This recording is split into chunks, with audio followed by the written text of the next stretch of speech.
감사합니다. 하나님께 큰 영광 올려드립니다.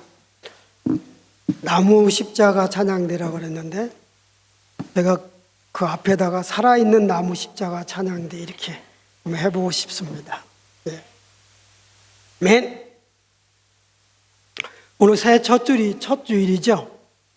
물론 뭐 새해 인사 다 나누셨겠지만 그래도 한번 새해 첫 주일임에서 우리 같이 한번 옆 사람에게 한번 인사합시다. 어떻게 하냐면 새해도 주님과 함께, 새해도 주님과 함께. 예, 감사합니다. 정말 새해도 우리 갈보리 교회 위에 주님께서 함께 하셔서 기쁨과 영광을 올려드리고 또 은혜와 축복이 넘쳐나는 귀한 믿음 생활, 교회 생활 될 수 있기를 주님의 이름으로 축복합니다. 제 이름은 아시죠? 제 나이는 혹시 아세요? 사실 작년 초가 돼서 이 오클랜드에 저하고 동기 나이가 같은 목사님 몇 사람이 계신데 자꾸 작년 연초부터 나 목사 올해부터 부자 되지 그래. 그래서 그게 무슨 소리인지 몰랐어요. 목사하고 부자하고 무슨 상관이 있겠어요, 그렇죠? 근데 자꾸 나 목사 이제 올해부터 부자 되지 그래서 제가 이 목사 그게 뭔 소리야 그랬더니 올해부터 연금 받잖아 그래. 그럼 이제 제 나이가 공개됐죠. 예, 작년에 이어서 올해도 이제 연금을 받게 되는데 많은 분들이 그러면서 그 목사님 얘기는 뭐냐면 나 목사 이제 부자 되겠어, 나 목사 이제 행복할 거야 이런 얘기를 해서 그래 연금 받으면 행복해? 근데 저는 사실은 연금 받고 부부싸움 했습니다. 왜 그러냐?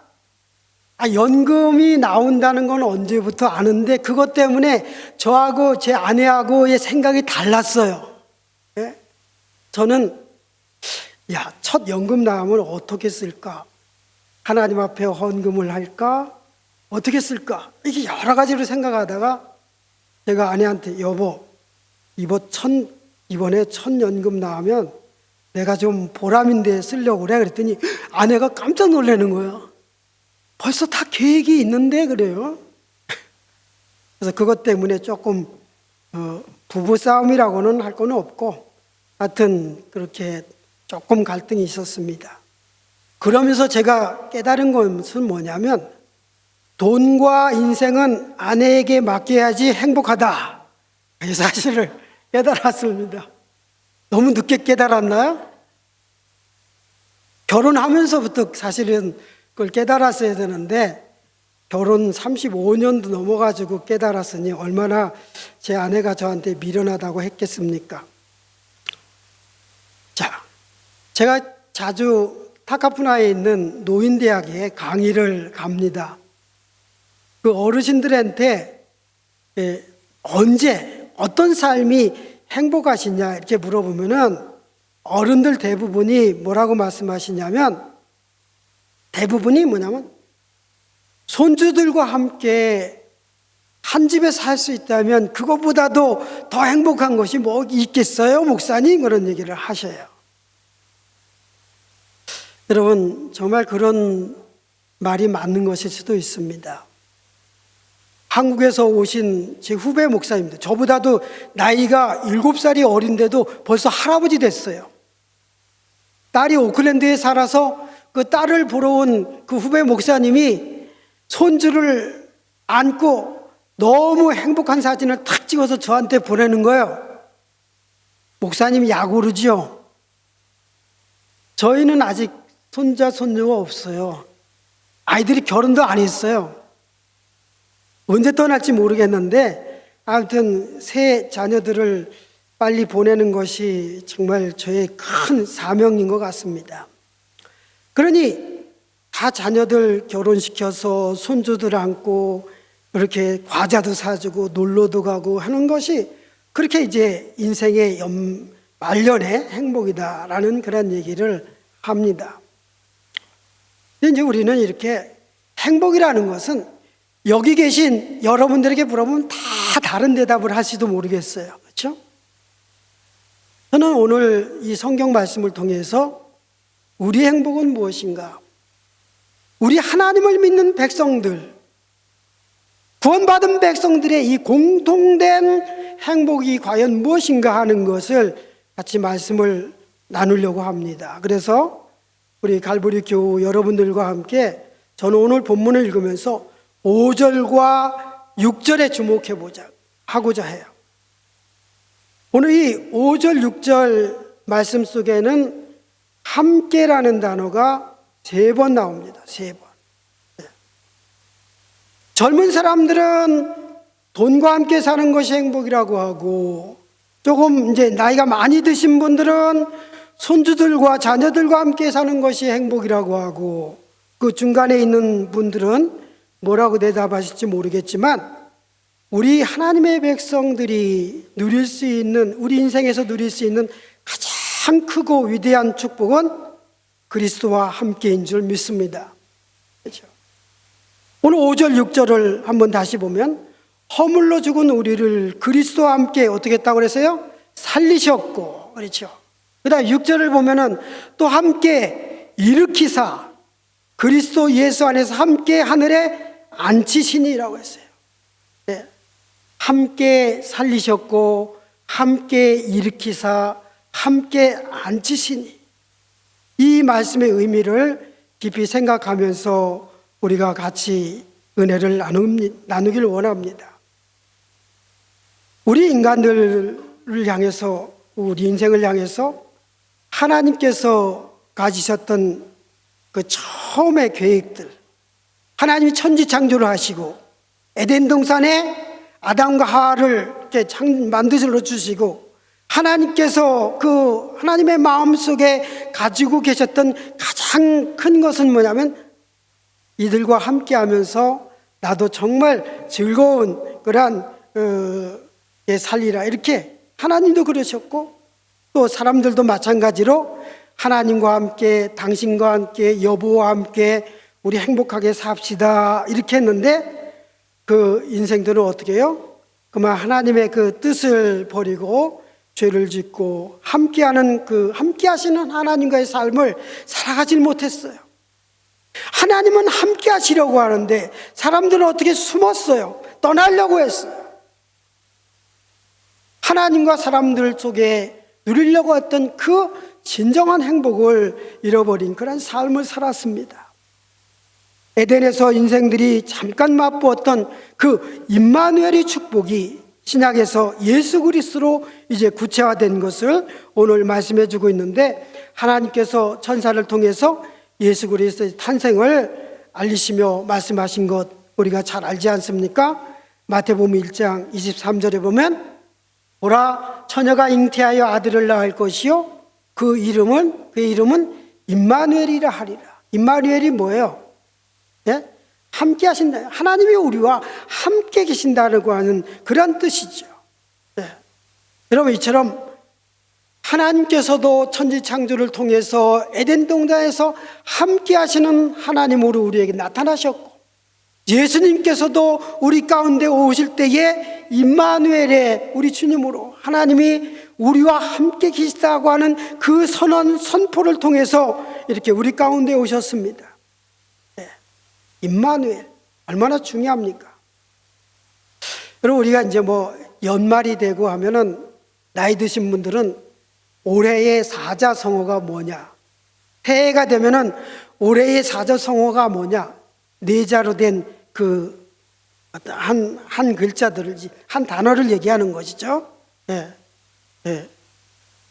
뭐 작심삼일도 좋죠. 작심삼일. 어떤 계획이든지 한번 좋은 걸 세워보자.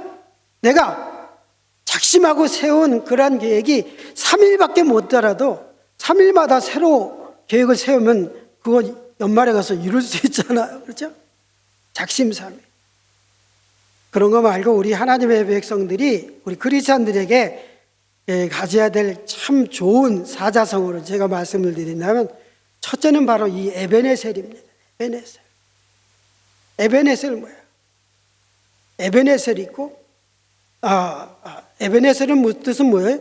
하나님이 여기까지 우리를 도우셨다라는 그런 뜻이고, 그러니까 에베네셀은 여기까지만 하나님이 우리를 도우셨다 이 뜻이 아니고, 여기까지 도우셨으니 내일도 우리를 도우실 것이다 라는 그런 믿음이 같이 들어있어요. 아멘? 그렇죠? 여기까지만 도우셨다 그러면 얼마나 우리 섭섭하겠어요.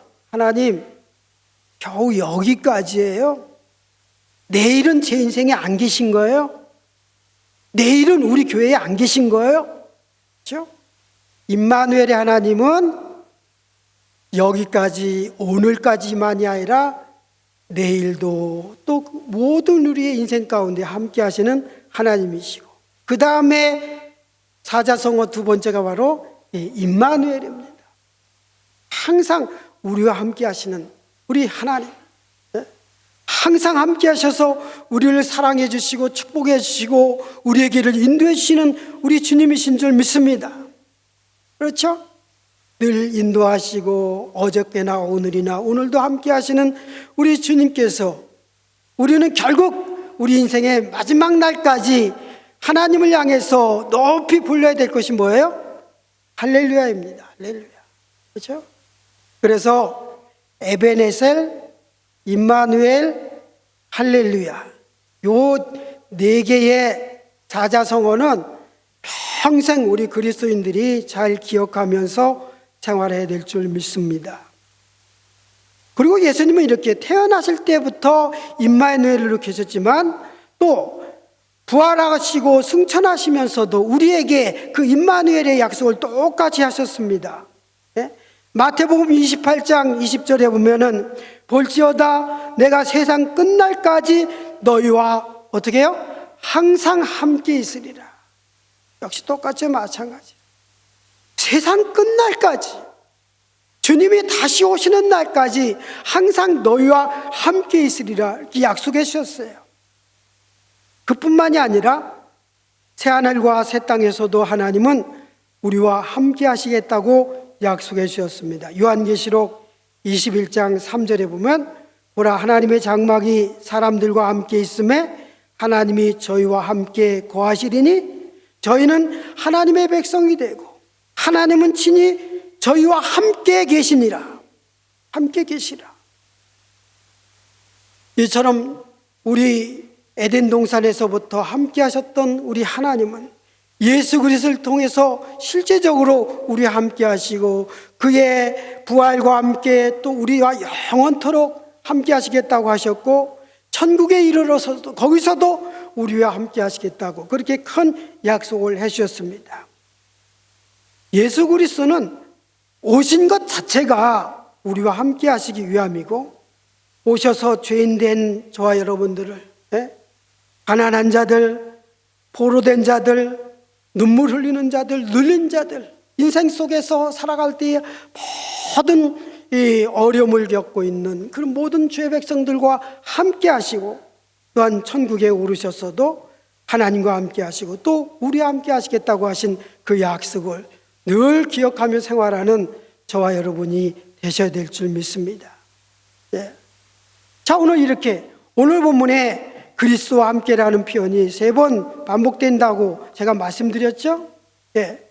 그리스도와 함께라고 하는데 그 말에 또 같이 붙는 그 3가지의 단어가 있습니다.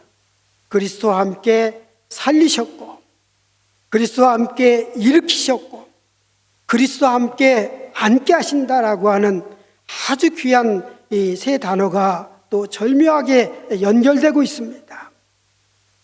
예수 그리스도가 함께 하시는 이유를 말씀해 주고 있고 예수 그리스도께서 함께 계셔야만 하는 그런 이유를 우리가 그것을 통해서 누리는 축복이 많이 크다는 것을 깨달아 알아야 될 줄 믿습니다.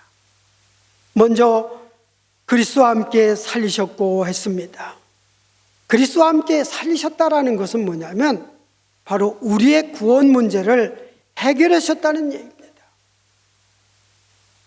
오늘 저는 저희 교회에서는 이제 새로운 피조물이라고 하는 그런 이제 주제로 같이 말씀을 나누는데, 새로운 피조물이라는 것은 죽었다라는 것을 전제합니다. 제가 그런 말씀을 드렸습니다. 죽었던 것을 전제를 하고 우리를 다시 살리셨다라고. 마찬가지입니다. 그리스도와 함께 다시 산다는 것은 우리 인생이 죄로 인해서 죽었고 세상 욕심으로 인해서 죽었던 그 우리를 우리 주님께서 살리셔서 영원한 당신의 백성으로, 자녀로 삼아주셨다는 그런 사실입니다. 죄로 인해서는 죽을 수밖에 없는 우리를 우리 예수님께서 함께 살리셨다는 것은 이제 그 죄의 문제를 어떻게 해요? 해결해 주셨다는 얘기예요. 예? 여러분, 어느 누구도 죄의 문제를 스스로 해결할 사람은 아무도 없습니다. 이 죄의 문제를 예수님께서 해결해 주시지 않으면 그 누구도 해결받을 수 없고 그로 인해서 구원받을 수 없습니다. 그렇기 때문에 그리스도와 함께 살리셨고 라고 하는 것은 죄의 문제를 해결해 주신 것이고 결국은 우리의 구원 문제를 해결해 주셨다는 그러한 귀한 말씀인 줄 믿습니다. 예? 여러분, 오늘 5절에 보면 허물로 죽은 우리라고 한 표현은 정말 100% 맞는 말입니다. 여러분들도 동의하십니까? 예. 살아있는 것 같지만, 저와 여러분들이 살아있는 것 같지만 사실 저와 여러분들은 이미 죄로 인해서는 죽은 목숨이다라는 것을 우리는 분명히 시인하고 고백을 합니다. 그러나 예수 그리스도께서 이 땅에 오셔서 우리와 함께 하심으로 우리를 살리셨습니다. 죄의 문제를 해결해 주셨습니다. 우리의 구원의 문제를 완성시켜 주셨습니다. 예.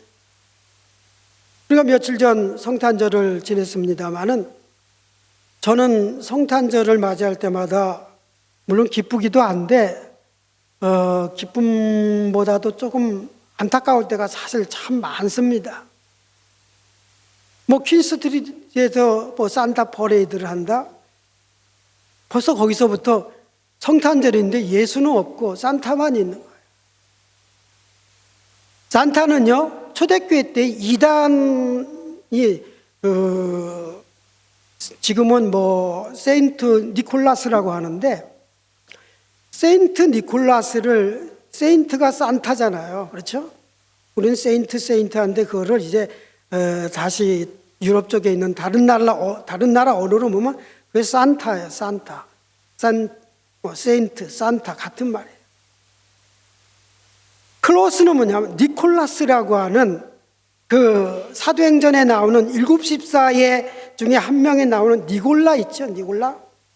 예수님께서 요한계시록 2장에서 보가목 교회를 향해서 너희가 니골라 당을 할 때 그 니골라, 나도 그 니골라를 싫어한다, 미워한다라고 하셨죠. 그 니골라를 사람들이 우상시해서 섬기다 보니까 그 사람이 지금 어떻게 됐어요? 산타크로스가 된 거예요. 여러분, 제 말을 못 믿으시는 분들이 많더라고요. 제가 이야기를 하면 에이 목사님 무슨 그런 얘기를 하셔 그래요. 그러면 스마트폰 가지고 있으면 다 한번 검색해 보세요. 산타크로스가 도대체 어디서부터 그 어원이 나왔는지. 예? 그렇게 우상시되고 이단이 된 그 사람이 이제는 산타크로스로 분장을 해서 예수는 없이 그냥 산타크로스와 함께 이렇게 즐거움, 그 연말을 지내는 그런 때로 성탄절이 변질되고 말았습니다. 예. 사실은 성탄절, 오 거룩한 그 성탄절은 죄와 허물로 죽었던 우리를 살리시기 위해서 예수님께서 인간의 몸으로 우리 가운데 오신 날 아닙니까? 우리 죄를 사하시기 위해서 오신 날이 바로 성탄절의 가장 큰 의미인데, 요즘의 성탄절은 예수님은 없고 산타크로스는 있고 선물은 있고, 그 큰 구원의 선물은 마다하고 조그만한 선물 가지고 $2 샵에서도 살 수 있는 그런 걸 가지고 서로 이렇게 기뻐하고 그래요. 아무튼 우리 예수님께서 우리 가운데 오신 그 성탄의 기쁨은 함께의 기쁨입니다. 함께의 기쁨. 그래서 그래서 우리의 죄 문제를 해결해 주시고 구원의 기쁨을 우리에게 주신 귀한 날이기 때문에 성탄의 의미를 거기서 더 이상 다른 것으로는 생각하지 않는 그러한 성탄절이 되었으면 참 좋겠습니다. 또한 오늘 말씀을 계속 보면 그리스도와 함께 일으키사라고 했죠. 일으킨다.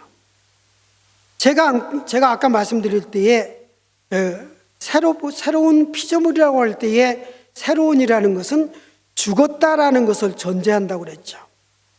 오늘 여기 함께 일으키사라고 할 때도 일으키사다라는 것은 뭐냐면 죽었다라는 것을 전제하고 있어요.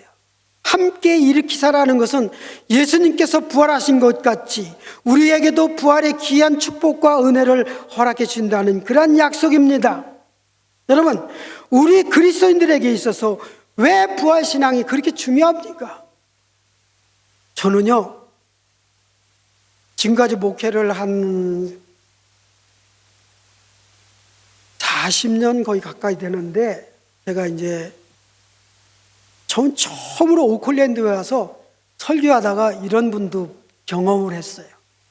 어느 부활절날 설교를 하는데, 부활에 대해서 얘기를 하는데, 부활의 증거 1, 2, 3, 뭐 여러 가지로 얘기하는데, 어떤 분이 목사님, 예, 그랬더니 저는 예수님이 동정녀 마리아에게서 탄생한 것은 믿겠는데 부활은 도저히 못 믿겠습니다.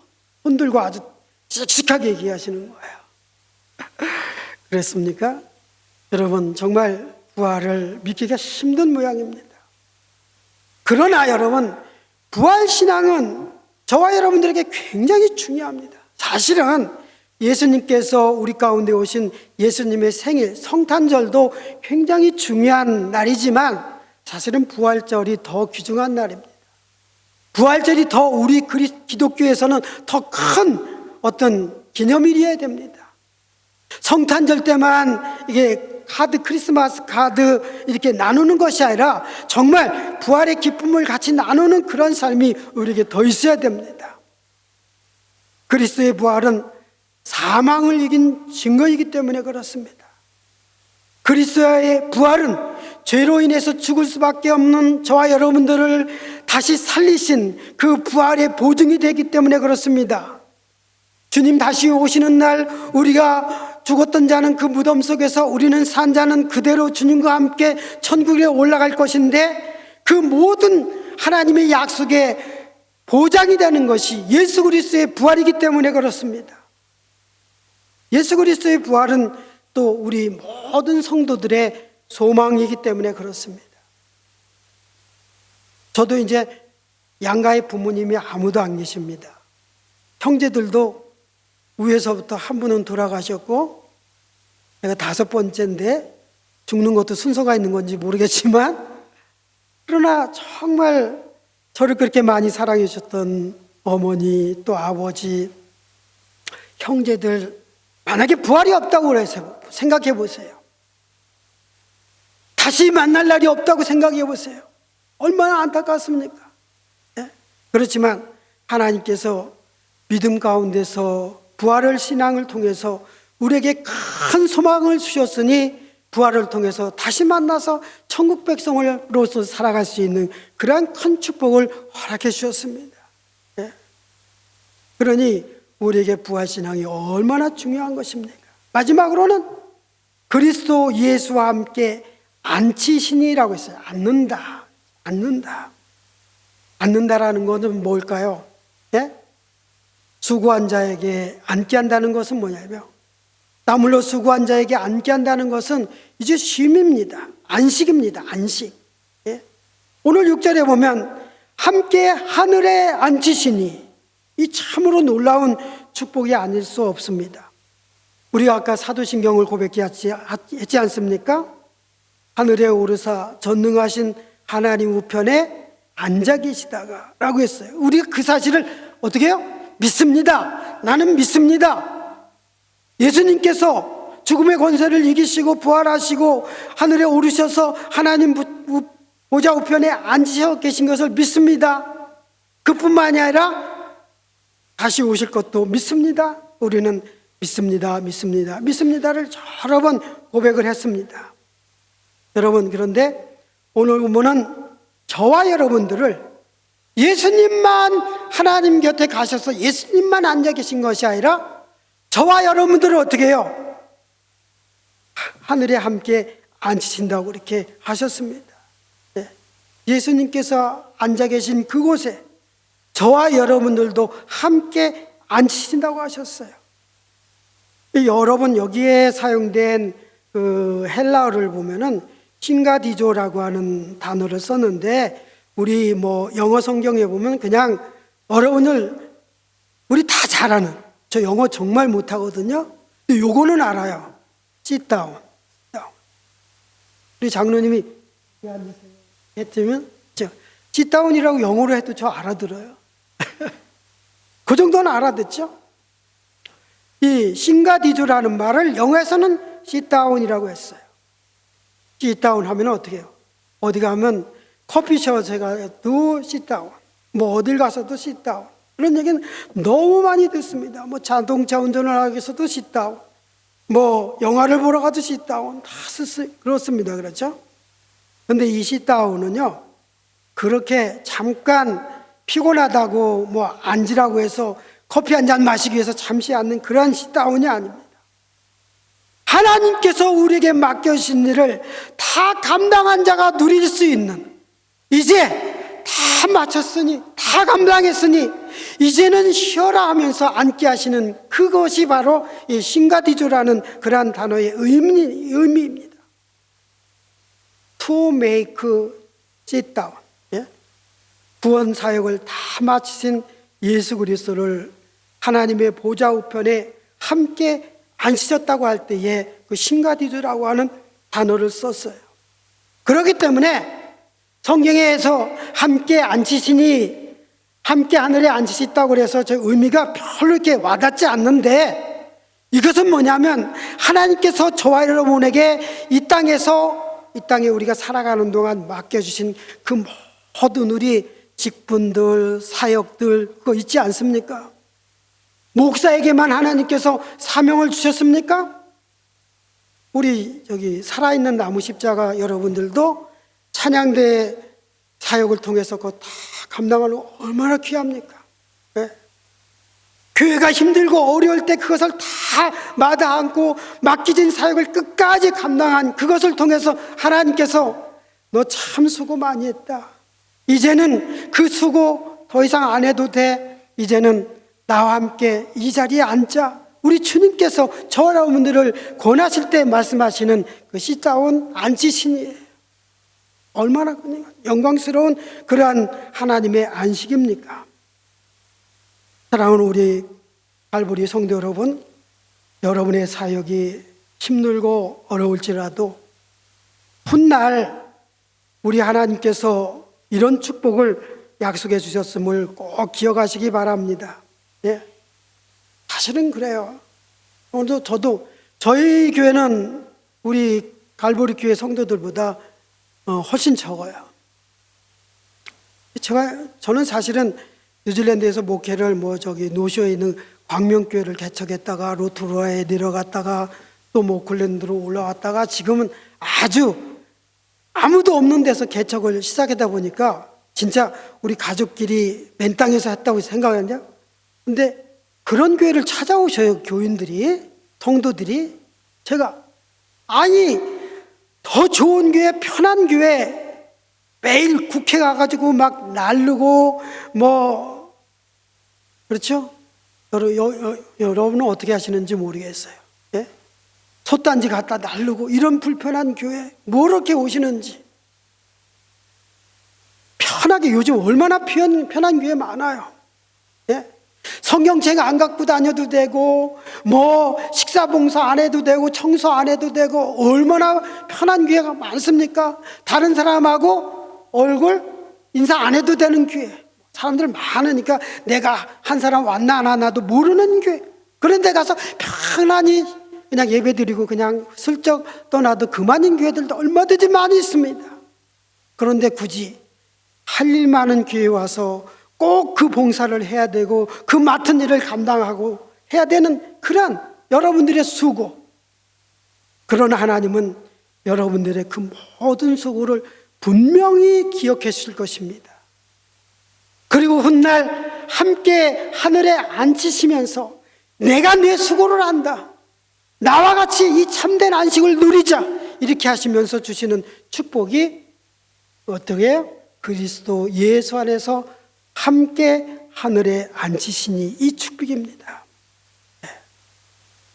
주님께서 여러분들을 가까이 함께 하시리라 믿습니다. 거기서 참된 안식의 축복을 누릴 수 있기를 바랍니다. 그렇지 않으면은 우리 인생에 아무리 무언가를 누려도 참된 안식이라는 것은 세상 어디에서도 누릴 수가 없는 겁니다.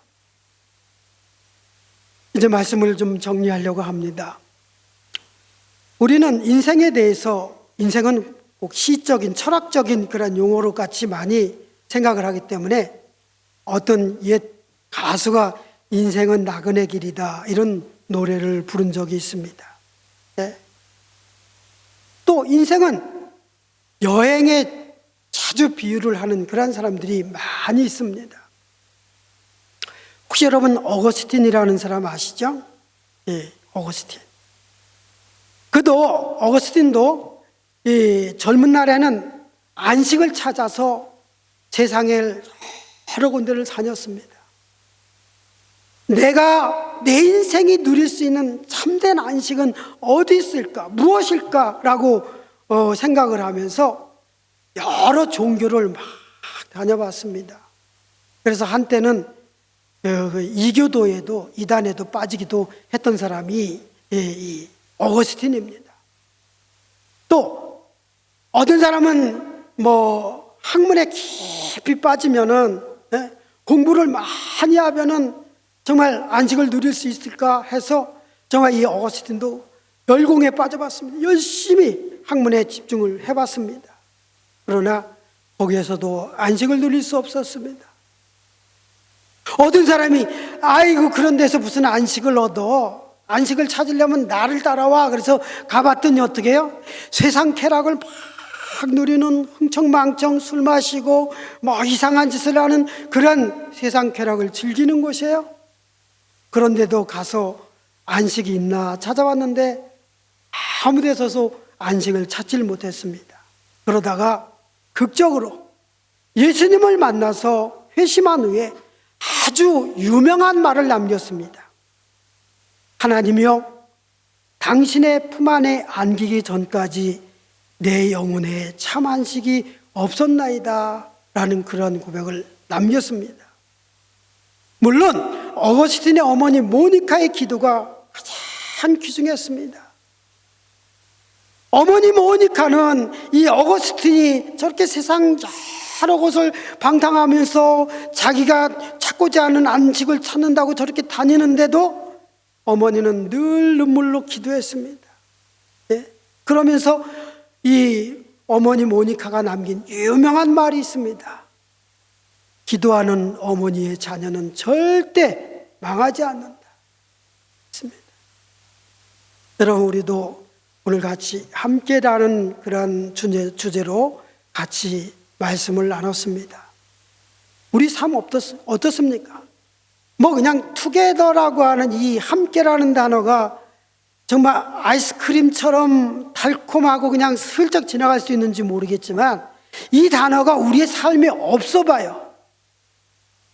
늘 같이 함께 있던 사람이 어느 날 갑자기 떠나봐요. 굉장히 큰 충격이 큽니다. 늘 같이 모이던 친구들 중에서 누가 나 이제 너하고 안 놀아라고 해봐요. 그 아이들은요 엄청난 스트레스고 그것 때문에 심지어 자살하는 아이들까지 있습니다. 여러분, 함께가 아니면 곧바로 나는 소외당한다 라는 그런 생각 때문에 굉장히 마음이 아픕니다. 감당하기 어렵습니다. 함께하지 아니하고 내가 소외를 당하면은 어떤 맛있는 것을 먹어도, 맛있는 거를 어떤 즐거운 곳에 가셔도 즐거움을 누릴 수가 없게 되는 거예요. 말이 소외지 더 쉬운 말로 우리는 요새 뭐라고 하죠? 예? 왕따라고 하죠. 왕따. 예수 믿는 사람의 왕따는 왕을 따르라, 왕이신 주님을 따르라, 이게 되는데, 세상 사람들의 왕따는 뭐야? 그냥 왕창 어떻게 따돌려? 무슨 단어인지 모르겠어요. 요즘 세상 용어는 도대체 무슨 말인지 몰라. 무슨 국회의원들도 나와서 얘기하는 거 보면 내로남불? 그것이 한문인 줄 알고 열심히 찾아봤어요. 내로남불이 무슨, 국회의원이니까 점잖은 사람들이니까 한문으로 된 사자성어를 쓸 거 아니에요. 그러니까 그게 한문에 있는 줄 알고 아무리 찾아도 나오질 않나요? 무슨 말인지 아시니까 웃으시는 거죠? 난 그 본뜻을 나중에 알고, 이런 말을 국회의원들이 방송에서 해? 이런 얘기를 하면서 참 깜짝 놀랐습니다. 아무튼 그렇습니다. 우리는 이렇게 함께의 즐거움에 푹 빠져서 하나님과 함께 2025년도 정말 갈보리 교회가 아름답게 주님 앞에 쓰일 수 있기를 간절히 소망합니다. 여러분의 교회 공동체 이름이 갈보리인데, 갈보리. 예? 성경을 보면 갈보리를 골고다라고 그랬죠. 골고다. 예? 왜 갈보리 교회라고 이렇게 했는지는 잘 모르겠지만, 갈보리라는 교회 이름은 굉장히 흔하지요. 저희 집 근처에도 갈보리 처치가 있어요. 갈보리 채플이라고 있어요. 아마 미국의 척 스미스 목사님이 개척했던 그 갈보리 그 채플이 굉장히 크고 부흥했기 때문에 그 교회처럼 정말 부흥하고 싶어서 여러 세상에, 뉴질랜드에 있는 갈보리 채플들은 그 미국에 있는 갈보리 채플의 어떤 브랜치죠. 브랜치. 이렇게. 여기는 아닐 테고요. 정말 왜 이렇게 갈보리라는 이름이 중요하냐 하면은, 사실 갈보리라는 원래 이름 뜻, 골고다라고 하는 그 갈보리가 사실은 뭐냐면, 이 골고타의 그 라틴어의 발음이 이제 갈보리인데, 우리말로는 성경에도 번역해 놨어요. 뭐라고 그랬어요? 성경이 뭐라고 번역했어요? 골고다. 이를 번역하면 해골이라. 갑자기 내가 해골교회 다녔어? 우리 교회 이름이 해골교회야? 그렇게 생각하지 말고요.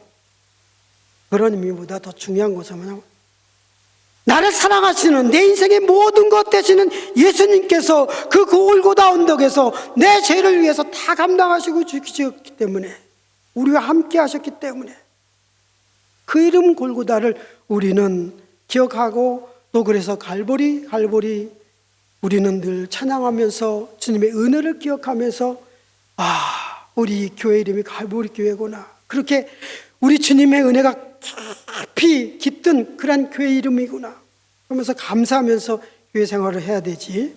제가 괜히 해골이라는 얘기를 해서 좀 미안합니다만은, 아무튼 이 갈보리 교회가 새해는 이렇게 함께 하시는 주님으로 인해서 예수 그리스도의 십자가, 예수 그리스도의 은혜와 함께하고, 하나님의 사랑과 함께하고, 성령의 교통하심과 함께하는 그러한 축복을 통해서 늘 새롭게 이제 부흥할 일만 남았습니다. 그렇죠? 새로워질만 남았습니다. 그렇죠? 이 사실을 기억하면서 올 한 해도 오늘 교회의 표가 뭐라 그랬죠? 다시 참 예배자로 소개하소서. 아마 그랬습니다. 참된 예배자로서 다시 서서 흔들림이 없이 주님이 함께 하신다, 우리를 사랑하신 주님이 영원토록 함께 하신다, 이 사실을 기억하면서 늘 정말 예배자로 승리할 수 있는 우리 모두가 되기를 주님의 이름으로 축복합니다. 아멘. 기도하겠습니다. 하나님 아버지, 참으로 감사드립니다. 죄로 죽을 수밖에 없는 저희들을 주님께서 사랑하셔서 아버지 하나님 함께 우리와 함께 에덴 동산을 거해 주시고, 또 탄생하셔서 우리와 함께 영원토록 계시고, 또 부활의 축복도 허락해 주시고, 구원의 완성을 이루어 주시고, 또 하나님 나라의 소망을 우리에게 허락해 주신 것을 참으로 감사드립니다. 주님 함께 하셔서 늘 주님의 몸된 교회를 잘 섬겨나가면서 주님이 우리에게 주실 귀한 축복을 나무마다 사모하며 나가는 우리 갈보리 교회 성도들 다 되도록 주님 인도해 주시옵소서. 감사드리며 예수님 이름으로 기도 올려드립니다. 아멘.